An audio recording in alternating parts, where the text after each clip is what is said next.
Before opening the floor for question, I notice we have some guests here, and from OPG, I don't know if you intend on making any comments at this time.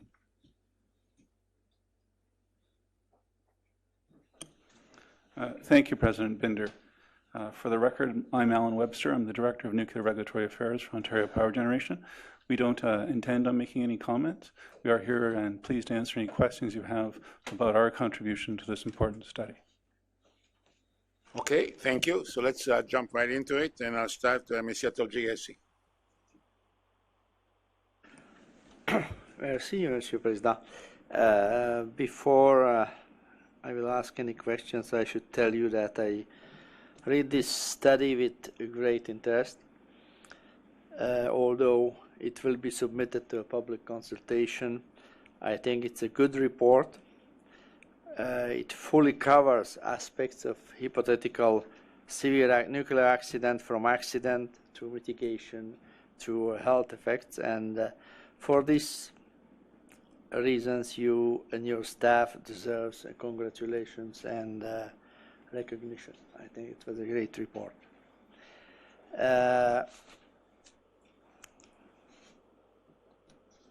I will go.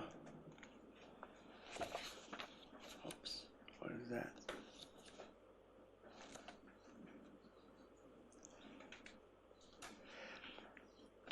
On the page 19 of the CMD, you are talking about population-weighted dose approach. Could you elaborate on the importance of this population-weighted dose approach and the average dose approach? What's the difference and how it impacts?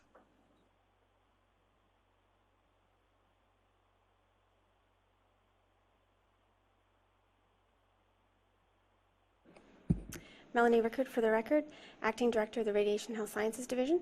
Essentially what that boils down to is, in terms of the results that were provided to us by OPG and in terms of the results that we subsequently analyzed to present human health impacts, those were in terms of concentric rings, essentially, around the plant at given distances. But in terms of the modeling that was done, there are subdivisions of those rings. So there are basically smaller areas within those rings where they can, in fact, determine the doses to the individuals that might be impacted, or the hypothetical population, I should say.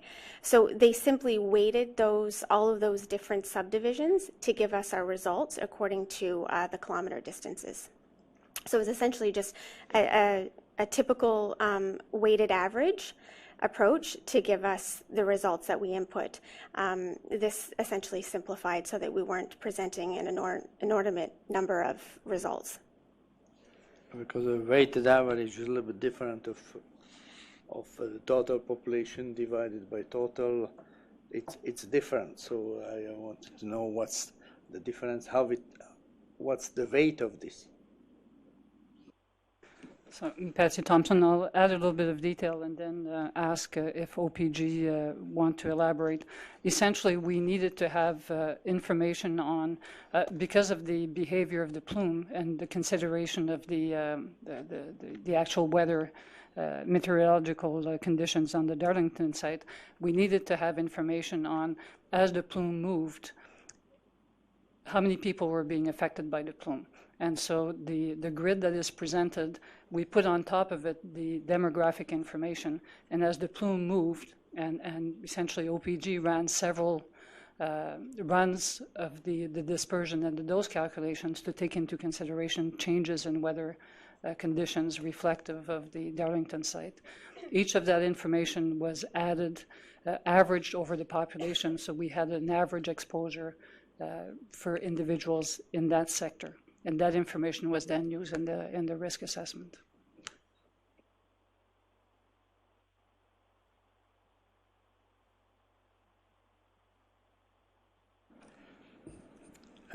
According to the study, what you are saying on page 28 is that the primary zone evacuation time is estimated to be less than 9 hours.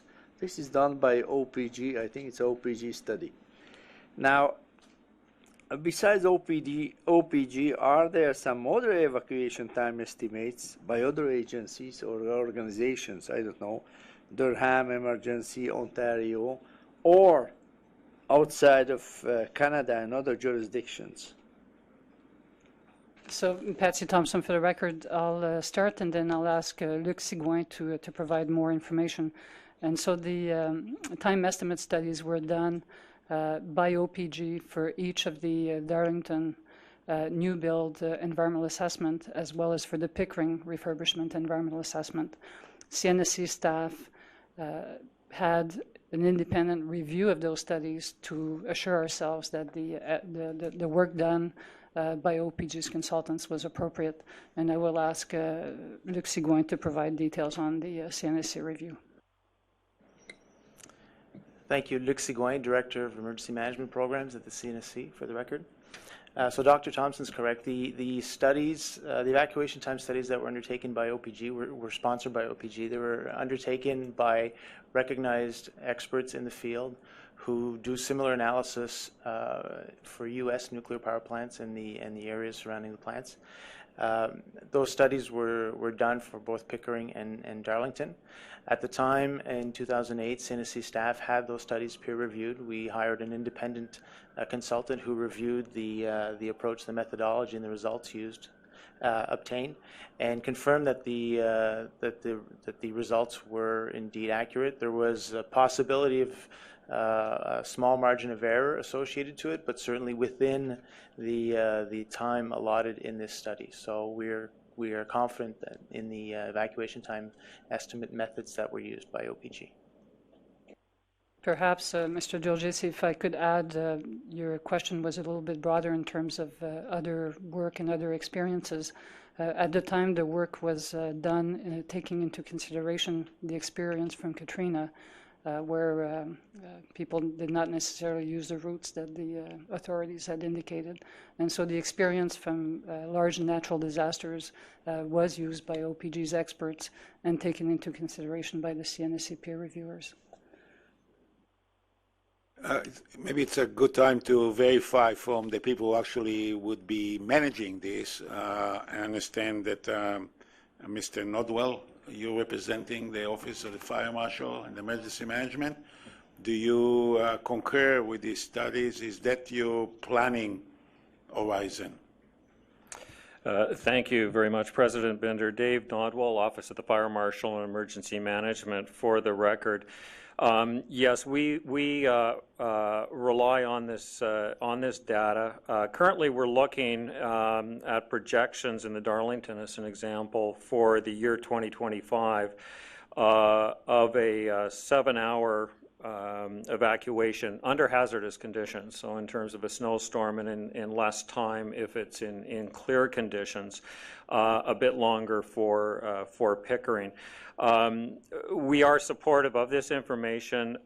We are, however, through the Ministry of Transportation, they're developing some traffic modeling software that they're currently testing, and I hope to hear soon in terms of when that would be implemented and available for use. So that would help verify and validate the study that was conducted through OPG.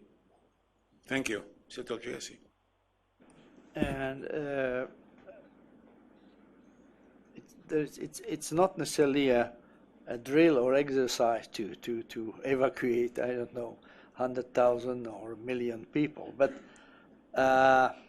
in natural disasters through in the world, there were some areas where, occasions where a large number of population was evacuated.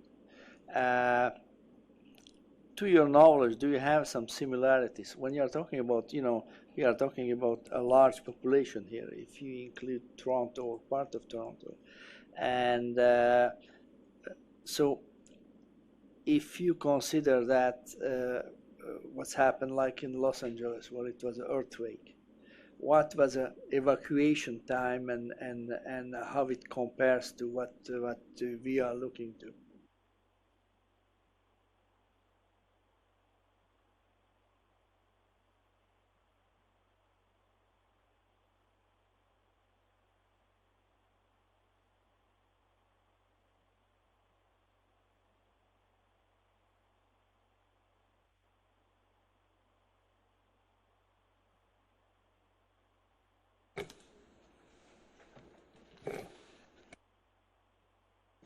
Patsy Thompson for the record. Ms. Lane is... okay, so... There's another chair you can mingle with a... But perhaps before Ms. Lane gets to a microphone, when the time estimate studies had been done, CNSC staff had met with the Toronto City Police to talk about these studies. And the reaction from the Toronto Police were, when they saw the numbers of people that had to be evacuated in time frames, sort of went, well, this is sort of the number of people who come in and out of Toronto every day. So they didn't seem to think it was a particularly large number of people who would need to be evacuated around the Darlington or Pickering areas if there was an accident. But in terms of your specific question around the LA, I don't have that information. Ms. Lane? Rachel Lane, for the record. To put it into perspective, during the Fukushima accident, and keeping into mind that there was a tsunami and an earthquake as well as the nuclear accident, evacuation started March the 11th before the reactor had any releases, and the evacuation of 20 kilometers around Fukushima Daiichi was completed by March the 15th, and over 200,000 people were evacuated. Thank you. That's a lot more than 9 hours. Just to tell you, you were talking about police. It's one thing to come to work and go home from work, where, you know, if I'm coming and something happens and I'm two hours later, it's one thing. Or I'm leaving, it's 2 hours later, it's okay. But one is this type of accident. I think the stress and the population will be trying to go out. There will be a kind of different type of problems and traffic jams. So, Mr. Tiljesi, I wasn't trying to discount the trauma of being asked to evacuate in that kind of circumstances. It was just to put the numbers in perspective and the time estimates that were done by this for the study. But I think John Peters from OPG had additional information. John Peters, for the record. I'm the manager of environmental assessment and was responsible for the work that was done at Pickering, Darlington, and new nuclear projects related to this matter. I just wanted to speak briefly about the complexity of the type of modeling that we're referring to here. And I think it gets to your point, Dr. Tiljesi. The way the model is built, it has a series of step functions that it looks at based on experience from many, many events over the world, and it is constantly updated to reflect that insight. So, for example, when we first ran the model, they ran it without the understanding that there would be a large shadow evacuation beyond the primary zone, which needed to be fully considered because it created blockages and complexity to the model. We did that work and updated the models at various steps to get to the picture that we're presenting here today. If you look at the individual's role in all of this, which is really the most important part, how do they assemble themselves, get over the shock of this, decide what they have to do, and then actually begin evacuation?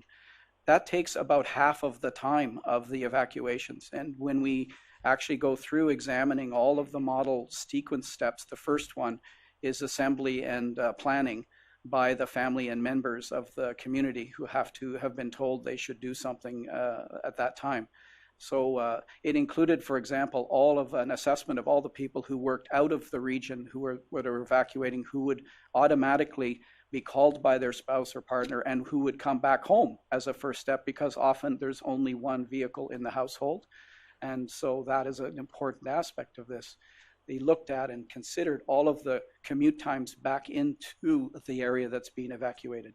We then examined the contribution of all of the preparations and things needed. For example, a farm community has to decide how to manage all of its animals and other factors that are important to them before they can actually move away from their property for a period of time that's unknown. So those are also considered by segment of the population. The industries that are affected are all examined in terms of styles of work and things that have to be done to make those properties safe while there is a removal of staff. So there's a whole preparation phase, followed by then the beginning of actually people moving. And that also has its timing. It's related to the people who are collectively moved versus the people who individually move, the role of the police, the opening and closing of roads, and the direction of traffic. And all those communication tools become really critical as those steps go forward. So we have actually time estimates for each of these phases of work, leading to 50% evacuated, 70, 90, and eventually 100% evacuation. And all of those are included and assessed on the specific conditions in the primary zone and the shadow evacuation zone. So I think you can begin to see from what I've said the complexities of this kind of modeling. Okay, we got to move on to, there'll be another round. Dr. McEwen. So again, congratulations. I think this is a really nice report. I'm just going to, I think, start by talking about the cancer incidence rate and the excess cancer incidence rate. Some of the phrasing worries me because I'm not actually sure who the target audience of this document would be. Some of it is written in a way which is trending to a lay description. Some of it is trending to a specialist description. I think it would be very helpful for relatively straightforward lay explanations of what a baseline cancer incidence is or what a baseline cancer rate is. And you use 2 or 3 different descriptors of the increased risk, very subtly different, but you use 2 or 3 different terms. So could you just give a lay explanation of what a baseline cancer rate would be or a cancer incidence rate would be? And then how do you describe, if you take childhood thyroid cancer, that increased risk with respect to the baseline expectation in an Ontario population?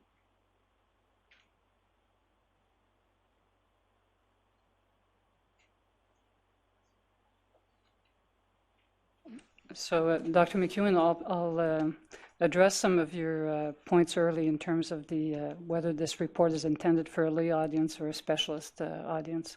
And then I'll ask Dr. Zablatska maybe to provide some of the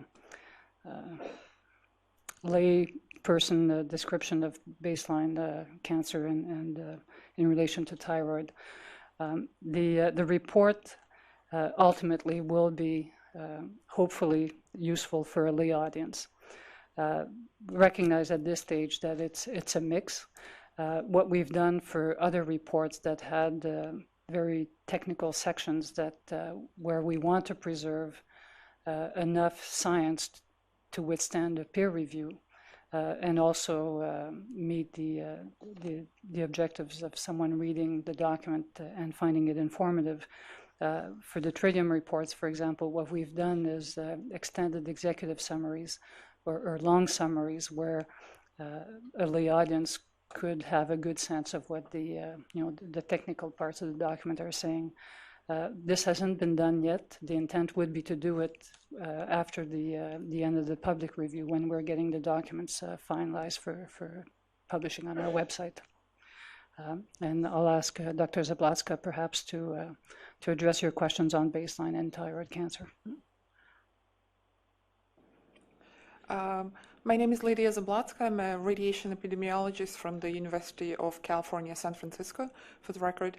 So baseline risk for this particular study was defined as a risk that would be expected in a population, depending on the sex and age at exposure, lifetime risk of developing all cancers combined, or thyroid cancer, or leukemia, without any exposure to radiation. These numbers that we have are based on the 2000-2005 observed cancer incidence rate in the US. And as we show in the report, they are very comparable across different ages and sexes to the Canadian incidence rates. And then, so we used the RAD-RAD tool to estimate the excess that will be above the natural background rates. And so these numbers are very small. We're showing, for example, that for all cancers, the lifetime increase in the probability of developing any type of solid cancer after exposure under these scenarios would be only 0.42 chances on top of the existing 49,000 plus cancers in a population of 100,000 people. So essentially we are saying that using these rates, every second individual over lifetime will develop some type of solid cancer. Due to radiation exposure from under these scenario conditions, the only additional due to radiation would be less than half of one cancer case per 100,000. So, Can I ask, first of all, the 49% scared the hell out of me, I'll tell you that. That's the first time I've seen that number so starkly displayed. What's the error in this number? Plus or minus 49% is presented as the background, but it doesn't have any error margin in it. My question is, on the 49%, if it's plus or minus 1%, it'll mask any of these effects altogether. So I have no idea how you can actually come up to any conclusion given the low numbers. You're absolutely right. The 49,000 out of 100,000 in a lifetime is a central estimate. So the red actually gives the lower and upper 90% bound for that, because cancer rates, of course, fluctuate year to year in different age groups. And so we do provide these bounds. They were not shown on the slide, but in the report we provide those bounds. And we provide bounds both for the background rates and also to excess rates. We provide 90% low and 90% higher upper bound of these estimates. if I could, Mr. Binder and Dr. McEwen, if you will recall the Radicon report where we had tables where we presented variations in cancer incidence across different health regions in Ontario, you said that there was a large variability with certain regions having higher cancer, certain cancer incidence rates for certain cancers, and for other cancers, it was other regions that had higher levels. So there is a large variability. For the purposes of the study and the representation, we have simplified it. But as Dr. Zaplatska said, the detailed information are in the appendices. One way that for someone who, like me, who's not an expert in cancer statistics, when I look at page 55 of the report, which is figure 6.7, that speaks to childhood thyroid cancer, which relates to your question, Dr. McEwen. When we look at the natural baseline cancer rate for thyroid cancer in children, it's the probability of getting cancer is 1,078 out of 100,000, which is about 1%. And with the highest cancer risk for that scenario, which is the 24-1 scenario, the additional 41 cases or 41 chances of getting cancer, you essentially go from 1.078% plus 0.041%, which gives you a total risk of 1.119%. And you're right, taking into consideration regional variability, you would not be able to detect these types of increased cancer rates. But again, as a layman, I can tell you that people will play with those numbers, and we'll have to get used to trying to explain this. So if you look at the next chart, the one that has the childhood thyroid, and the number of 301. So you guys keep talking about it's only 0.3%. But if I were, I could play with numbers just as well, and I say, well, but it's increased 30% over the baseline. 30%. That's the number that everybody will look at. As you know, we're measuring two different things here because it went from 1,078. You add 301, Did I get my math right here? It's about 30%. That's the number that everybody will waive as a huge unacceptable risk. Patsy Thompson for the record. If you have any suggestions on how we can express it better, we will. We did try to provide the percentage increase relative to the population, but also we did try to put the acceptability of risk in the context of what is being done in other industries and for other types of carcinogens. So if you have any suggestions, we would certainly take that into consideration in revising the report. Dr. McKeon. Yeah, I think that's important. Again, if you go to page 87, I've just picked this table purely at random. I know I'm taking it out of context, and I'm not putting it in the context of the.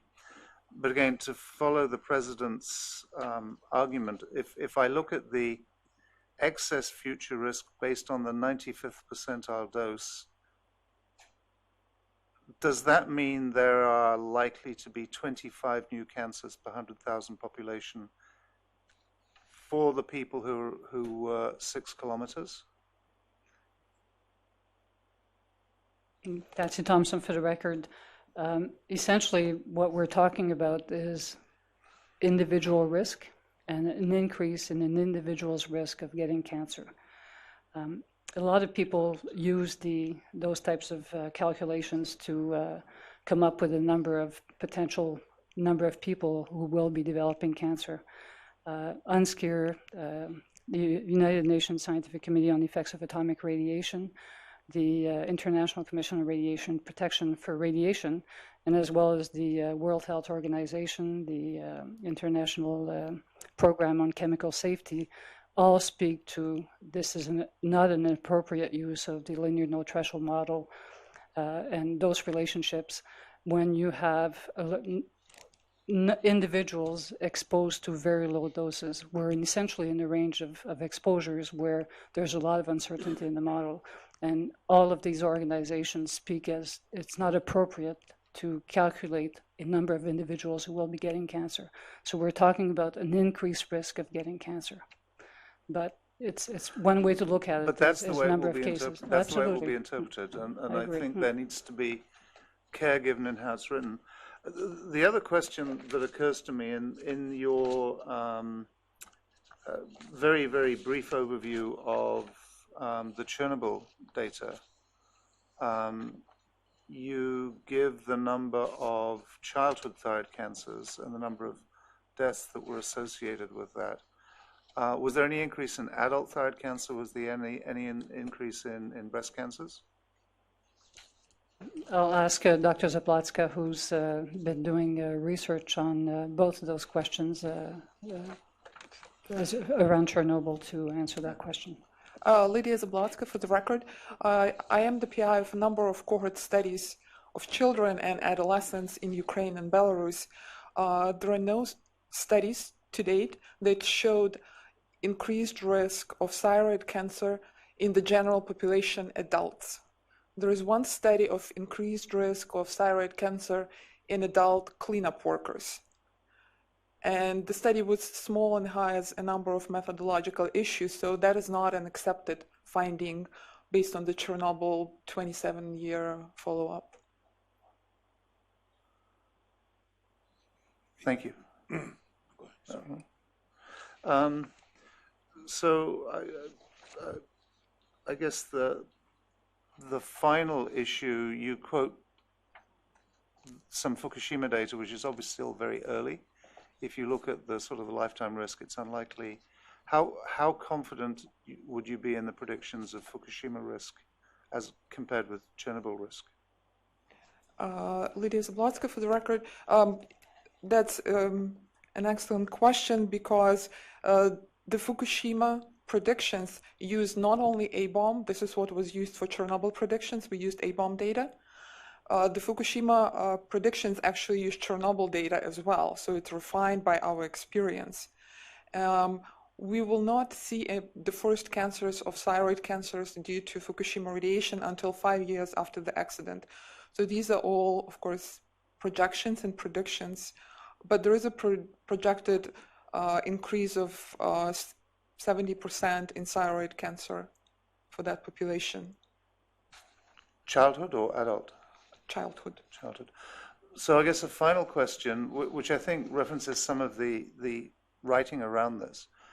When you look back at the predicted cancers from Chernobyl and the 27-year rates, how well did they correlate? We considered that the predictions that were done by the International Agency for Research on Cancer in 1994, these were the predictions for 5 million people living in Europe together.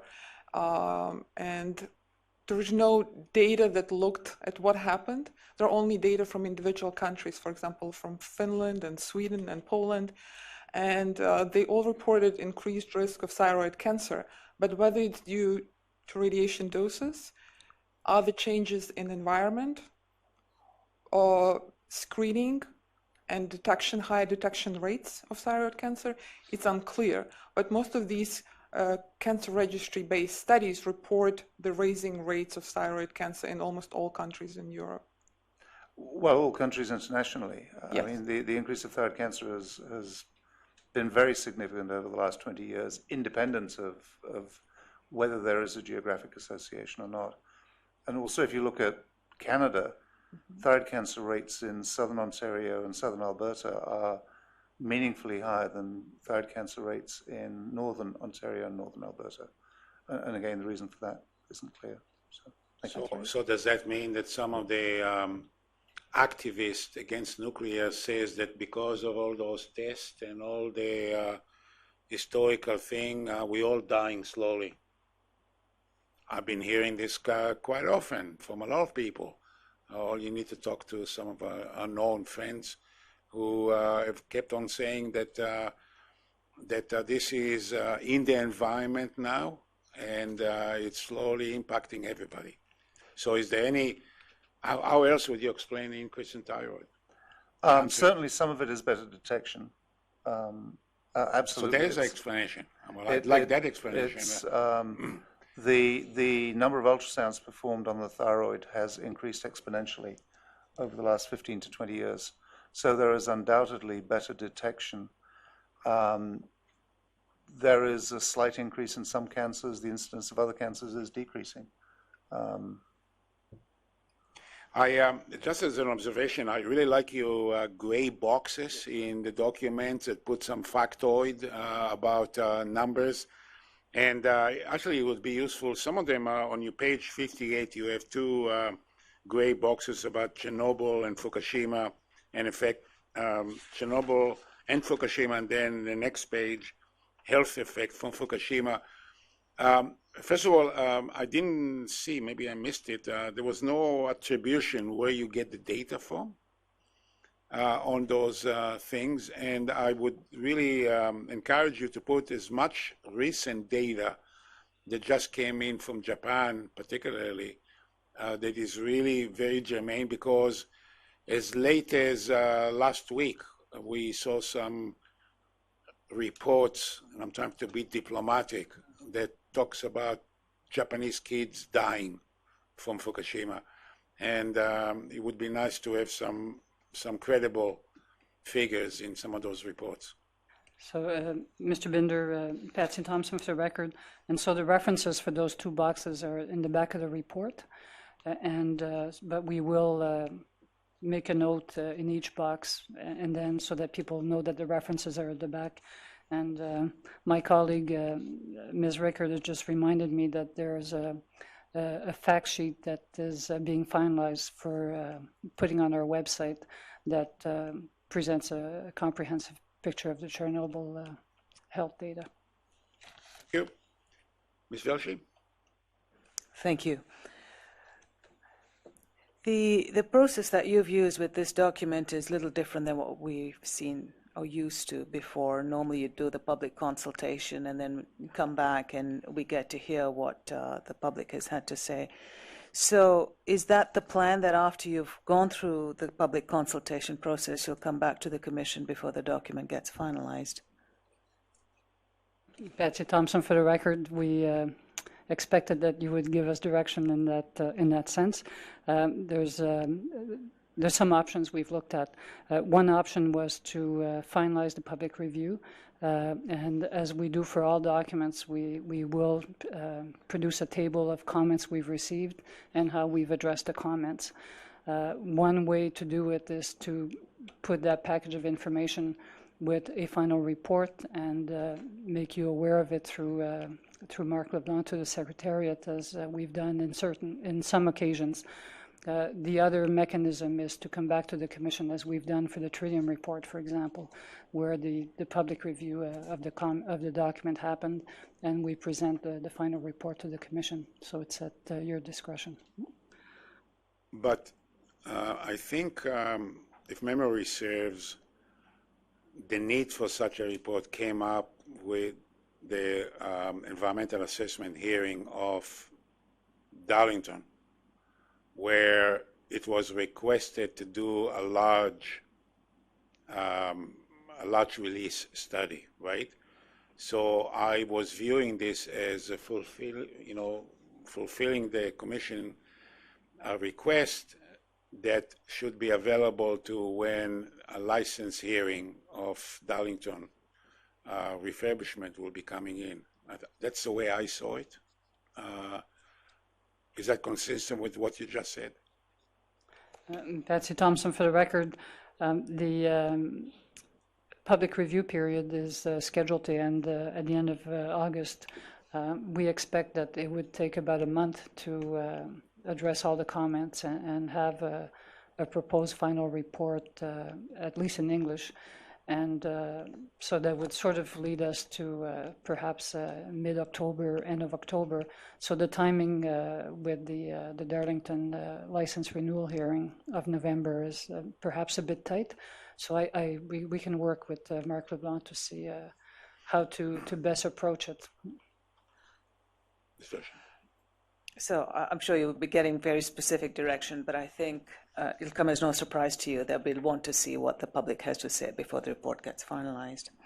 I thought it would be useful to put up front that this is assessing the impact of a large release, but it doesn't assess the economic impact, for instance. So here's all the things we are going to be assessing. I think it'd be important to state right up front, and here are the things we're not assessing, so people don't think this is a full picture, but that we've knowingly not included that in our scope. Something for you to think about.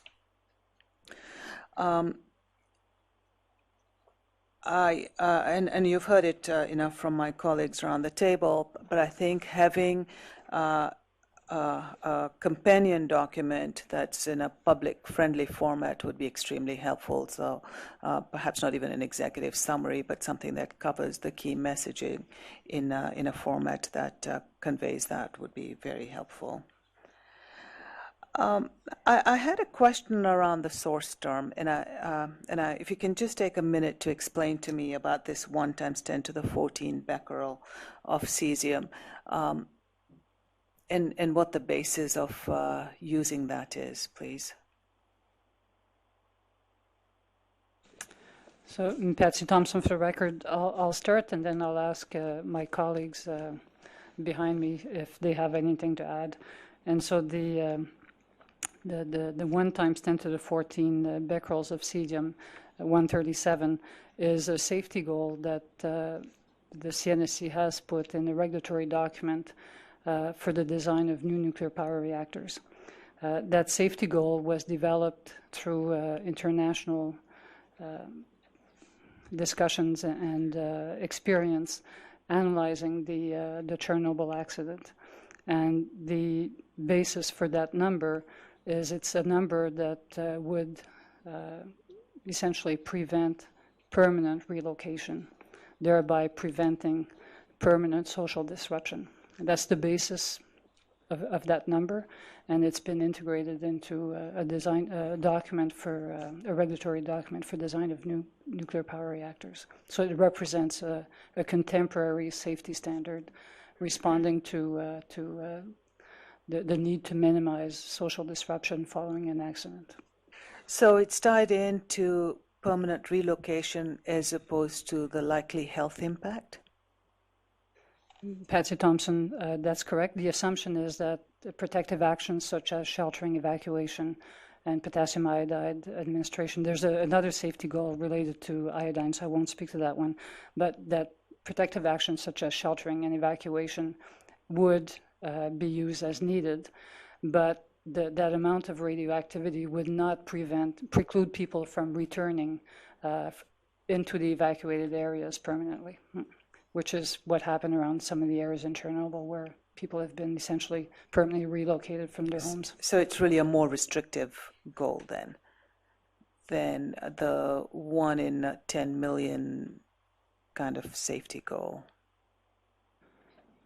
I'll ask my colleagues behind, because there are probabilities associated with the safety goal. So, Jerry Frappy for the Rector. I'm the Director General of Assessment and Analysis.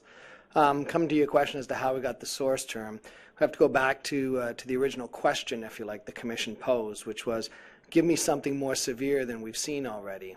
All our analysis that we've done, all the engineering design, all the environmental assessments and that, came up with potential scenarios that in fact were not severe enough from the Commission's perspective to really take a look at what these health effects might be and whatnot.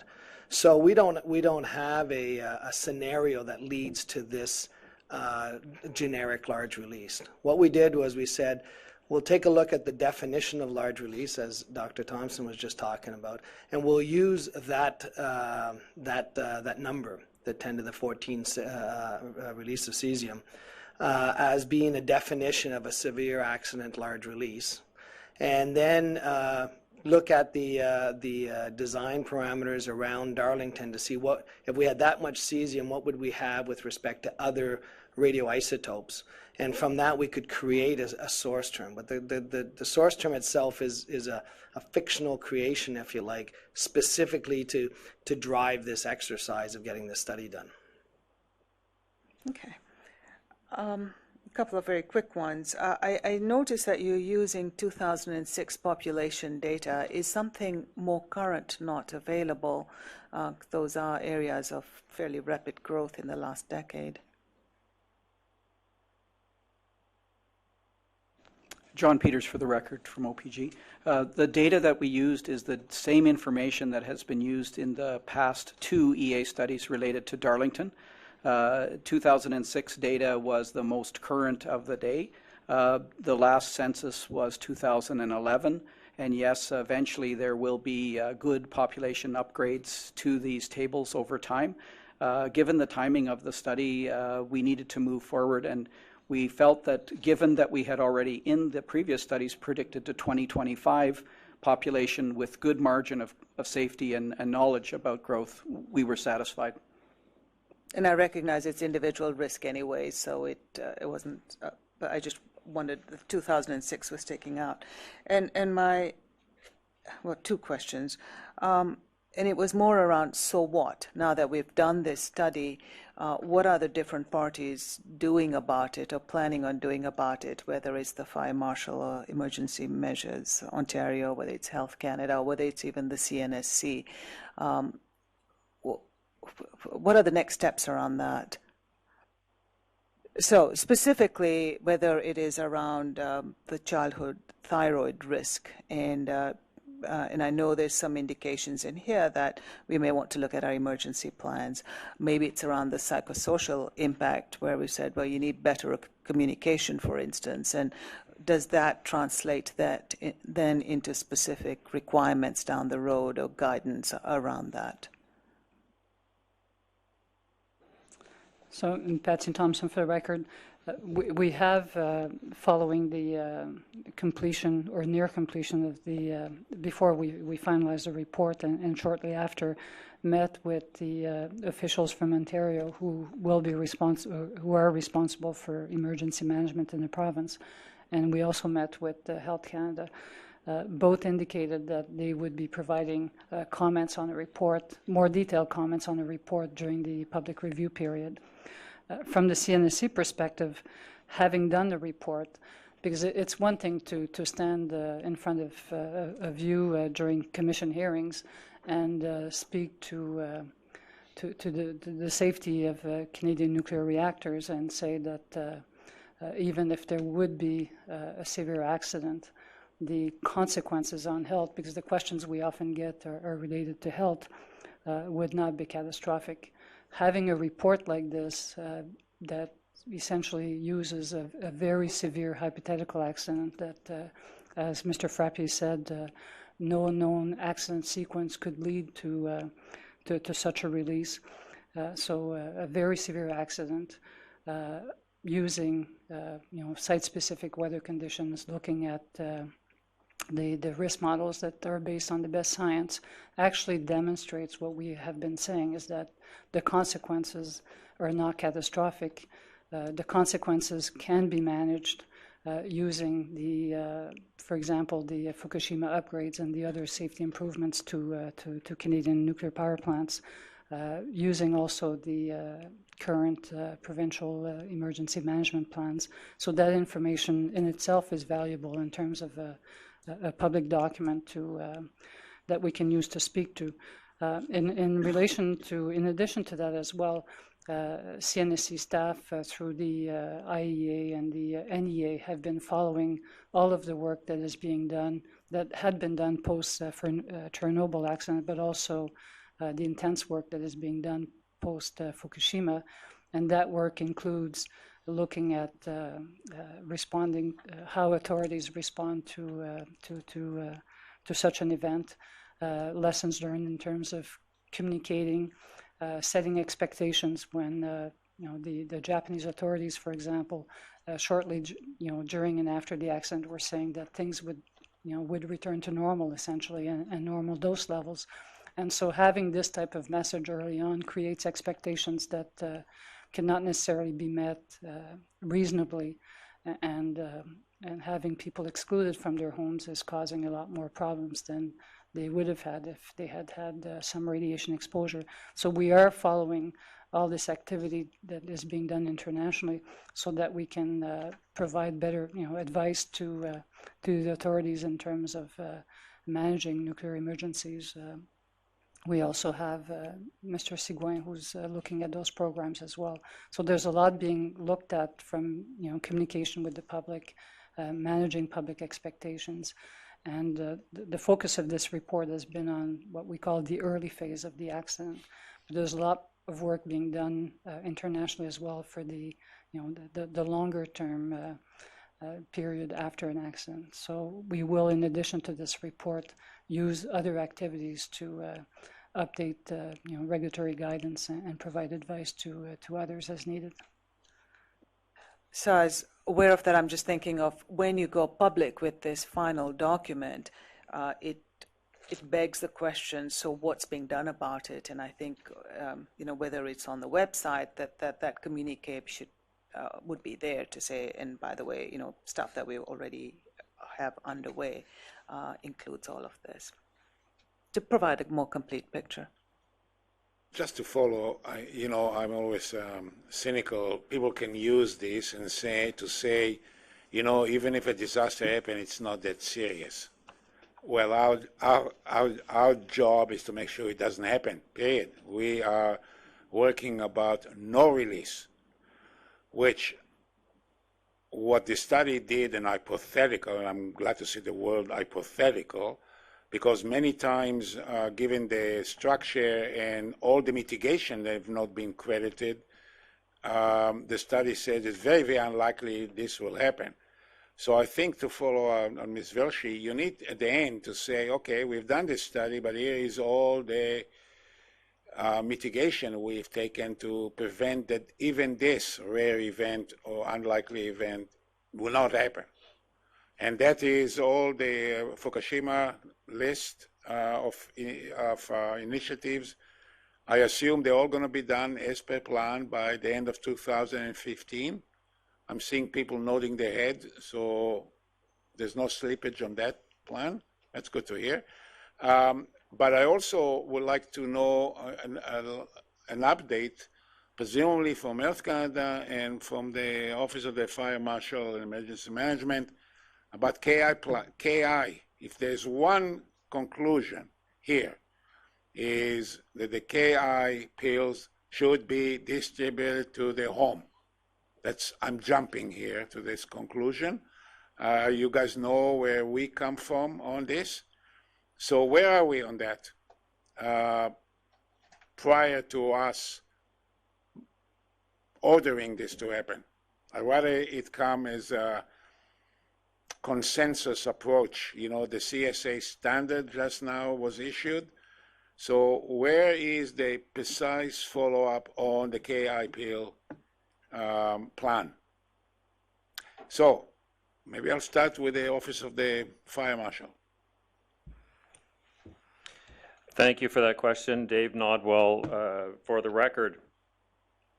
So in terms of the distribution of KI, we've had the report a very short period of time, and it certainly sheds a lot of light for us in terms of the application of KI in whatever zones we're looking at. We do have a group of experts that are reviewing this report currently, and that includes health physicists and stakeholders that would be responsible for KI distribution. I would say at the outset that OFMEM acknowledges the importance of KI and is very committed to ensuring that there is an effective distribution system that's implemented in any zone that may require KI as a protective action. Now, in terms of when, and I'll presuppose that part of the question, I think it's premature because we need to determine the planning basis. And this document that we're reviewing this afternoon is an integral part of that and is a very important part of that process for us. So that's a part of it. But the other part is that any KI distribution system needs to be effective, and the public needs to know what they have, why they have it, and what to do with it. And that's a key part of our consideration, that we want to make sure that it is distributed in a fashion that will accomplish our objectives in terms of being able to protect public safety, so should something like this happen. We have been promoting KI in Durham region and Toronto in particular. I think you've seen the flashlight that was distributed, about a month ago, a bit over a month ago. And in that flashlight document, there was one of the pages that was specific to KI, and then a tear-out piece at the end that listed all of the places where KI could be obtained. Additional public education initiatives are being planned to further promote that message. But it's critical to us. One of the things that we've found in a jurisdictional scan of KI distribution is that it needs to come from a credible source, such as a doctor or a pharmacist. And so these are all of the things that we're factoring in. Once again, we are very committed to having a KI distribution system that is effective and that we are able to implement. There is a lot that we're factoring into that right now.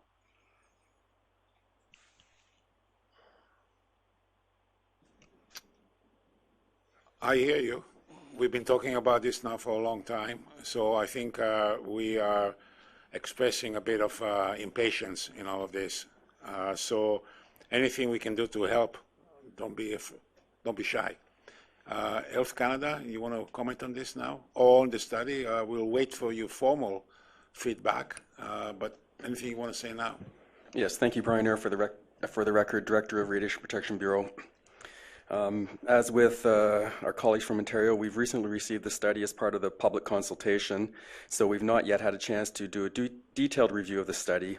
Nonetheless, we have done a preliminary scan and provided some initial feedback to CNSC staff, noting that we've felt that the technical scenario generally appears to be robust, but we did provide some specific comments on some of the technical details, again subject to a more detailed review that we will undertake during the public consultation period.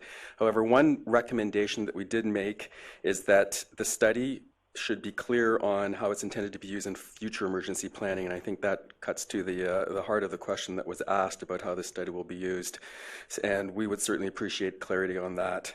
As I said, we will continue to review the document and provide our feedback at the end of the consultation period, and we've already been discussing with CNSC staff on, for example, running the scenarios in the study using our own emergency modeling and assessment tools to see what impact that may have on dose, and we'll continue to work with the CNSC staff in that regard.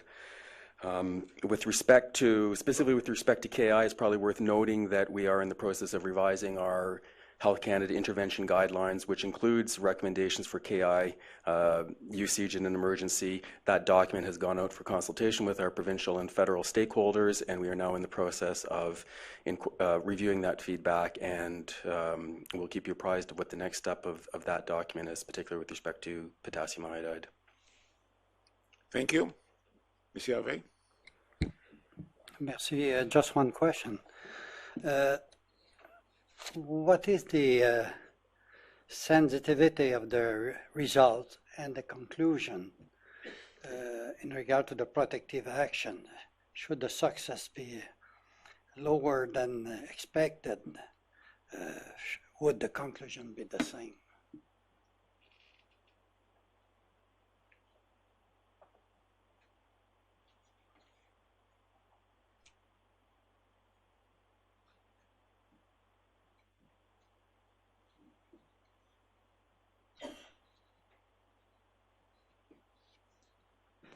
Patsy Thompson for the record.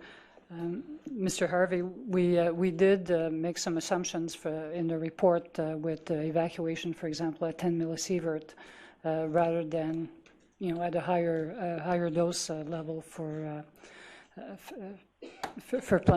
essentially to carry out the study.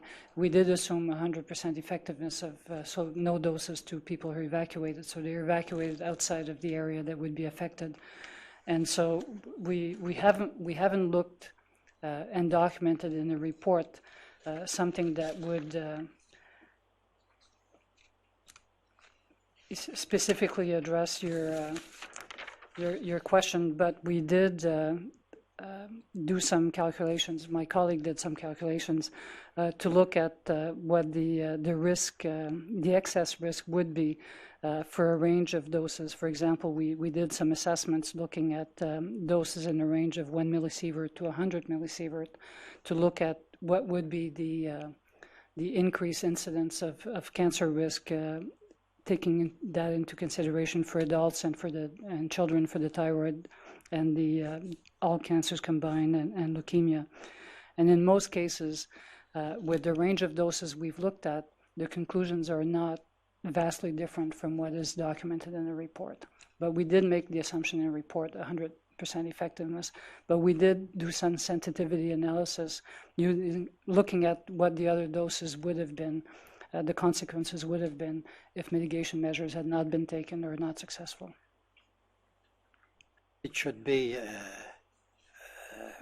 add to the report this sensitivity analysis. I mean, because you will get the question from people, say if this doesn't work, what's the results? Point noted. We will add information on that sensitivity analysis we did. Okay. Any other question? Any question? Go ahead. So just one other little comment, which I think goes back to the writing. And you've also got a slight discrepancy in numbers that you quote.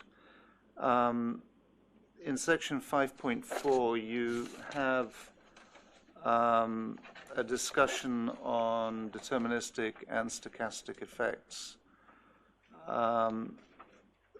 Again, I find it very difficult to judge who you're pitching that at. It is neither a scientific discussion of stochastic effects, nor is an understandable lay discussion of. You've pitched it somewhere in between. I understand why, but I think for the final document, the other issue that you've used 49% as the cancer rate. I think it's in the stochastic piece, you mention 40%. 2 and 5. Yeah, and so I think you need some sort of overview to make sure that those baseline numbers are consistent through the document as you try and explain what the individual risk is above that. Patsy Thompson, for the record, will do another review. Reading the report this morning to prepare for this afternoon, I did pick up that discrepancy, and as well we use sometimes stochastic and sometimes latent effects. We've oscillated between the two. I agree. I'd like to hear from Ms. Branch about the actual model. How credible is the model? Who else is using the model? Is it easy to use the model? Can you run other scenario on the model? Is that the right person to ask? No? Okay. Sorry. Sorry about that. So Patsy Thompson, for the record, I assume you're talking about the RAD-RAT model? I'm talking to Ms. Branch. So Ms. Branch did the psychosocial effects assessment. Okay. Dr. Zablatska was the peer review and guide. Did the model itself, the actual running of who did the actual modeling of all of this? Patsy Thompson, for the record. So Ms. Julie Burt, Melanie Rickard, and others in DERPA did the modeling of the health risk assessment with guidance from Dr. Zablatska, and then a peer review by Dr. Zablatska. And I'm assuming you're talking about the health effects. OPG did the max code running. So OPG, how complex and how difficult it is to run this software? Alan Webster, for the record. I'll ask Carla Lorenz, our Director of Nuclear Safety, to answer that question. The part of the model, Carlos Lorenz says for the record, the part of the model that refers to the distribution, the dispersion of the plume, is called MAX2. It's a well-known model developed by the NRC. We have the NUREX CR6613, which provides the user's manual. It has all the options available for the user. The user and the person who prepares this information goes to intensive training, and then is appropriate for this person to work on this. The model is not complex, but offers many options. Once you have the proper information, winds, magnitude, direction, population, divides everything into 10 rings, 16 sectors, and you have an enormous amount of data to look at. It's not difficult, it's rather simple, but you need the training for that. Okay, thank you. For Ms. Branch, you spoke about the societal effect, I guess, socioeconomic effect. You mentioned a couple of places that you may want to rethink about the evacuation, where sometimes evacuation itself can be more harmful than sheltering or non-evacuating.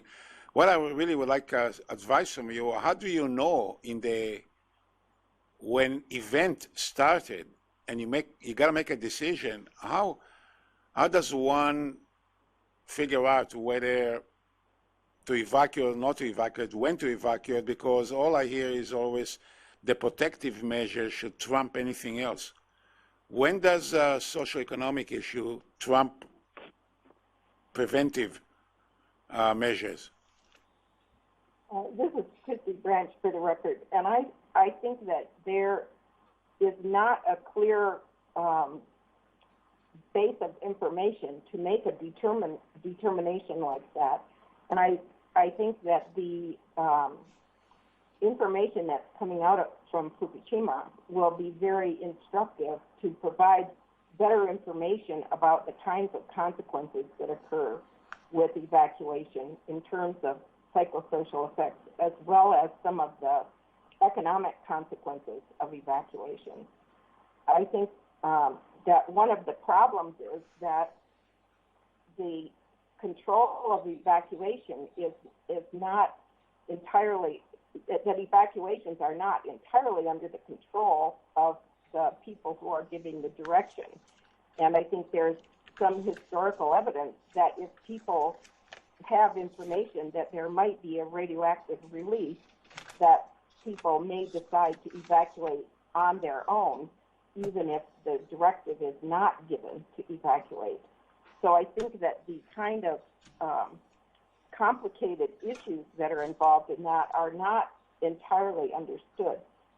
There's quite a bit of information about other kinds of natural hazards and evacuation, but I think that the kind of concern that people have about exposure to radioactive materials complicates that question. Okay, thank you for that. I heard a couple of times when I saw on your slide this that anything lower than 1 in 100,000 is essentially negligible. Is that written anywhere? Patsy Thompson, for the record, it is written in numerous guidance documents, both in Canada, the US, Australia, the World Health Organization, the IPCS. There's numerous places where this guidance is used. It's essentially used to guide as one input into people for risk managers. And for example, the assessments that are done in Canada for priority substances under the Canadian Environmental Protection Act will use those guides as whether a substance is high or low priority for risk management. And generally, when the incremental risk is less than 1 in 100,000, it's judged to be essentially negligible or low priority for risk management. And it's the zone in between that people tend to focus on. So in many cases, you do reach that less than 1 in 100,000. Yet we're always facing with this linear no threshold model that there is no limit, and particularly if you now start talking about cumulative effect, et cetera, it seems to me like all of this is kind of in conflict with each other, at least as far as the public understanding of this.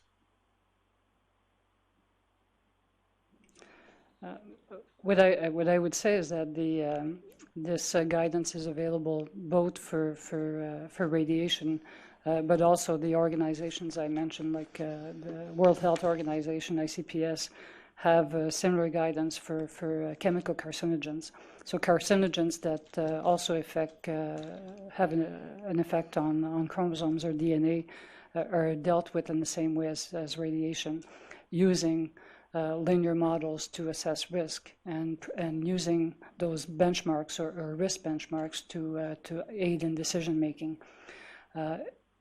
The WHO and other organizations have also made similar statements as UNSCEAR and ICRP that the linear models should not be used at the very low exposure levels to estimate the number of people who will either get cancer or die from cancer. And so the same caveats are put for chemical risks, and which leads me to believe that people who deal with chemical management face the same reaction from the public that we do, that people don't accept any risk from chemicals or radiation, even knowing that the baseline cancer risk is high. So it's a challenge for us to present that information. But by benchmarking with what others are doing, I think it helps to at least indicate that the judgments that are being made on acceptability of risk for radiation and for the CNSC, for example, for the industry we regulate, is not outside of what is being done by other regulators for other types of industries. My last comment really is still relating to that subject. On your page 30, you try to explain what is a radiological dose. And, looking at what happened in Japan, the last sentence below this table, you make this statement that the 1 millisievert per year is a regulatory limit. It's not a health limit. And this has been a dilemma this is a dilemma for that Japan is now living that, whereas everybody like to differentiate between the regulatory limit. The population will not go back unless it's below 1 millisievert because population view it as a health limit. And we've been talking about 1 millisievert as I don't think we've done a good job differentiating between a regulatory limit and a health limit. Patsy Thompson, for the record, you probably know I will agree with you, but more seriously, we do have a fact sheet that is almost ready for posting on our website that addresses some of those questions. And you rightly point out, for example, that the ICRP has recommendations for returning after people have been evacuated that are in the range of 1 to 20 millisievert. And so the ICRP has also done a lot of education in Fukushima in the affected communities for people to have access to information on health effects and risks so people can make decisions for themselves. But it is a challenge, especially when authorities say that after the accident everything will go back to normal, and 1 millisievert was used to define normal. Well, and so it is a challenge, and hopefully if there's one lesson learned from Fukushima is that authorities will not make statements like that if there's an accident. We spoke about a serious accident, 7 days, and it's kind of silent about the recovery, and etc. And you may want to close the loop by just saying something about what's the current practice, the 20 millisievert recovery, something about that is now kind of a new piece of information that being promoted internationally as a safe kind of environment. And that should be consistent, I think, with Health Canada trying to rewrite their recovery guidance. Patsy Thompson, for the record, we'll look at the report and see where best that additional information would fit. Okay, anything else? So let me echo what colleagues said. I'm a fan of doing such studies so we can gain more insight as to what possibly can happen and what do we need to do to mitigate. So it's a mitigation side to me, which is the takeaway as to what we're going to do next. But to know what to do next, you have to do the study. And so good work, and let's see what the comment that will come back to us on this. So thank you.